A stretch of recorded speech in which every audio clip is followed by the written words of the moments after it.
안녕하세요. 천국 비밀입니다. 반갑습니다. 천국 비밀은 하나님의 말씀을 전하는 방송입니다. 제가 신앙을 하면서 성경을 읽고 하나님께 받은 은혜와 천국의 비밀에 관한 깨달음을 나누어 드리고자 본 채널을 준비하게 되었습니다.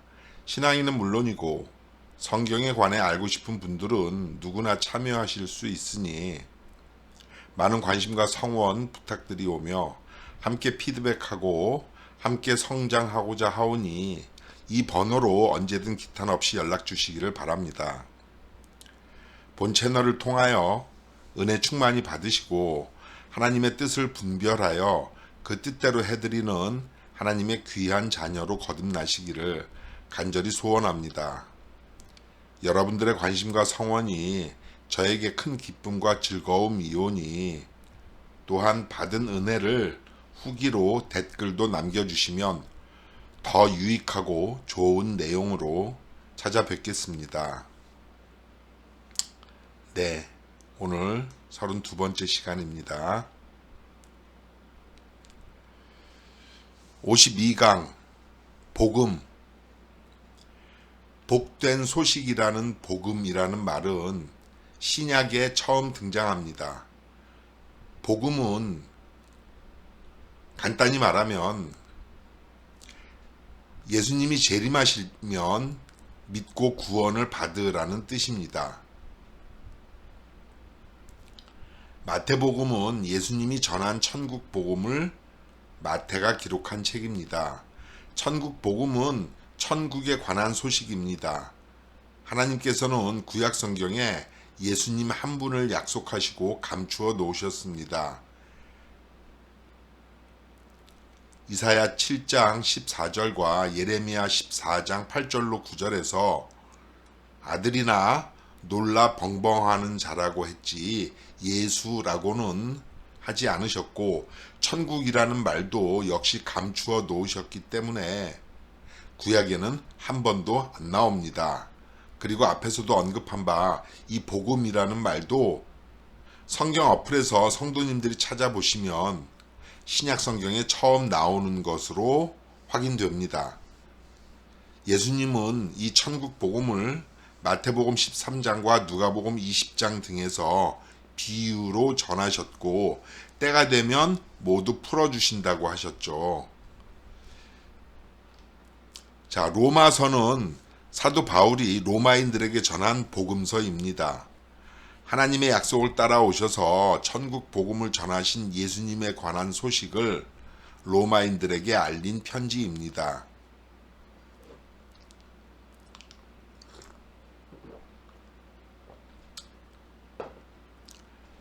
바울은 내 이름을 이방인과 임금들과 이스라엘 자손들 앞에 전하기 위하여 택한 나의 그릇이라는 사도행전 9장 15절의 말씀대로 로마서뿐 아니라 3차에 걸친 선교 여행을 통해서 빌립보나 고린도 등의 성도들에게도 복음서를 남기는 사도로 부르심을 받았습니다.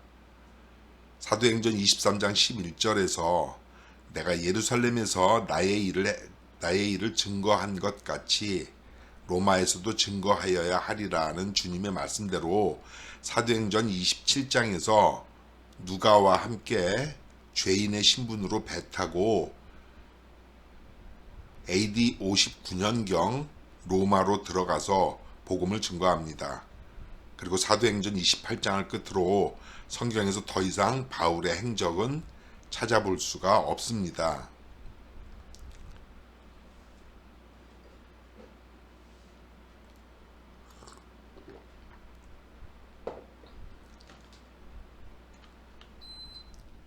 바울을 통해서 로마로 들어간 복음의 물결은 정말 대단했죠.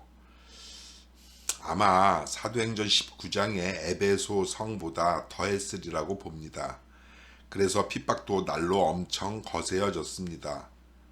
로마는 신화에 나오는 아폴론이 헤라 여신이니 하는 다신교 숭배 국가인데 유일하신 하나님만 믿는다고 하면서 황제 숭배도 거부하는 이교도들을 로마 입장에서는 그냥 둘 리가 없었겠죠. 그리고 전쟁에 나가면 번번이 패해서 이 유일신 때문이라는 이유로 박해에 박차를 가하여 급기야는 폭군 네로 때 로마 시내에 대형 화재가 일어난 책임과 죄를 뒤집어 씌워서 결국 AD 65년경 바울 사도가 순교를 했고, 그 후로도 약 250년 동안 수많은 피를 흘리면서도 저항이 더욱 거세지자 마침내 주후 313년 콘스탄티누스 황제가 밀라노 칙령으로 이 기독교를 자신들의 국교로 공인합니다. 그리고 카톨릭이 만들어지고 이 로마의 막강한 국력으로 성경과 복음이 유럽 전역으로 퍼져나갔고, 로마서 1장 16절에서 내가 복음을 부끄러워하지 아니하노니 이 복음은 모든 믿는 자에게 구원을 주시는 하나님의 능력이 됨이라. 첫째는 유대인에게요 또한 헬라인에게로다 라는 말씀대로 약 1500년 후 우리들이 살고 있는 이 조선 땅에도 복음이 들어왔습니다. 헬라인은 당시 로마인을 상징하는 이방을 대표하며 누구든지 천국 복음을 전하신 예수님의 이름을 영접하는 자는 하나님의 자녀가 되는 권세를 얻는다고 말씀하신 대로 오늘날 이 복음을 듣고 마음으로 믿어 입으로 시인하며 하나님의 뜻대로 행하는 사람은 이면적 유대인이 됩니다. 이 복음을 바로 로마서 3장 22절에서 예수 그리스도를 믿음으로 말미암아 모든 믿는 자에게 미치는 하나님의 의인이 차별이 없느니라고 말씀하셨습니다. 네, 묵상하시기 바랍니다. 53강 땅끝까지 이르러 내 증인이 되리라. 본강의 제목은 주님이 부활하시고 마지막으로 40일가량 제자들과 함께 하시다가 승천하시면서 사도행전 1장 8절에서 하신 말씀입니다. 오직 성령이 너희에게 임하시면 너희가 권능을 받고 예루살렘과 온 유대와 사마리아와 땅끝까지 이르러 내 증인이 되리라고 하시죠. 이 말씀대로 제자들과 또 함께 있던 백성들은 다니면서 증거합니다. 베드로도 다시는 고기를 잡으러 가지 않았죠. 그리하여 온 유대와 사마리아를 지나 땅끝까지 복음이 전해집니다. 이 복음은 주님이 하늘로 올리워 가실 때 제자들 옆에서 흰옷 입은 두 사람이 이 예수는 하늘로 가심을 본 그대로 오시리라고 사도행전 1장 10절로 11절에서 말씀한 대로 주님이 이 땅에 다시 오신다는 소식입니다.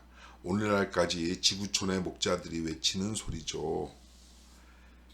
자신들의 고향과 나라부터 시작하여 주변 국가들과 당시 로마 제국을 벗어나서 지금의 서남아시아인 터키 반도 등 전 방위로 나아갔습니다. 베드로의 형제 안드레는 러시아까지 가서 복음을 전하였고, 가나안인 시몬은 영국과 아프리카에서, 그리고 주님의 부활을 의심한 도마요 동남아시아의 태국과 인도까지 왔다가 순교했으며, 이 당시 한반도의 삼국, 신라 고구려 백제인 삼국시대의 가야국에도 기독교와 복음이 전해지긴 했다고 합니다. 하지만 당시는 중국에서 들어온 불교의 융성으로 인해 가야국에 들어온 복음은 가야의 멸망과 함께 곧 소멸되고 맙니다. 그런데 이 대한민국이 예수님이 말씀하신 땅끝이라는 것 혹시 알고 계셨나요? 극동아시아, 즉 동쪽의 끝 말입니다. 이로써 에스겔 47장 8절의 말씀이 응한 것입니다. 자, 땅끝까지 가서 전하라고 말씀하신 예수님이 다시 오실 곳이 땅끝이니까 주님은 땅끝으로 오시겠다는 말씀을 하신 것이고, 이 땅끝에서 하나님의 역사가 이루어진다는 엄청난 경륜의 신비, 하나님의 구원 계획의 그 신비가, 구원 계획이 바로 사도행전 1장 8절의 말씀에 담겨 있었던 것입니다. 대한민국에 꼭 전하라고 하신 이유 말이죠. 그래서 성경대로라면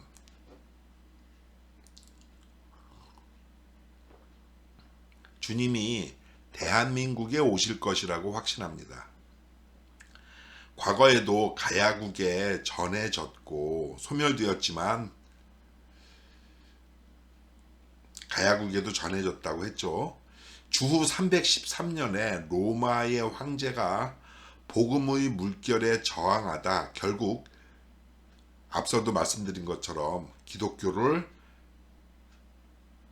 로마의 국교로 공인한 후 로마의 막강한 국력으로 인해서 복음과 성경이 지구촌 전역으로 전파 보급되었으며, 자, 우리나라에는 구한말에도 구한말 조선에도 선교사들이 들어옴으로써 마침내 이 땅끝까지 이른 것입니다. 잘 이해되시나요? 에베소서 2장 20절의 말씀처럼 친히 모퉁이 돌이 되신 주님의 말씀 위에 사도들과 순교자들의 희생과 헌신으로 이 땅끝의 우리들에게 전해진 것이죠. 예수님이 마태복음 24장 14절에서 이 천국 복음이 모든 민족에게 증거되기 위하여 온 세상에 전파되리니 그제야 끝이 오리라고 말씀하신 천국 복음은 그 앞에 나온 마태복음 24장 13절의 끝까지 견디는 자는 구원을 얻으리라는 것이므로, 이 말씀대로 하나님의 역사가 끝나고 안식하실 때 나중까지 견디는 자는 천국에 들어가서 영생을 하게 됩니다. 이것이 복음이죠. 네, 감사합니다. 하나님께 영광 돌려드립니다. 아멘.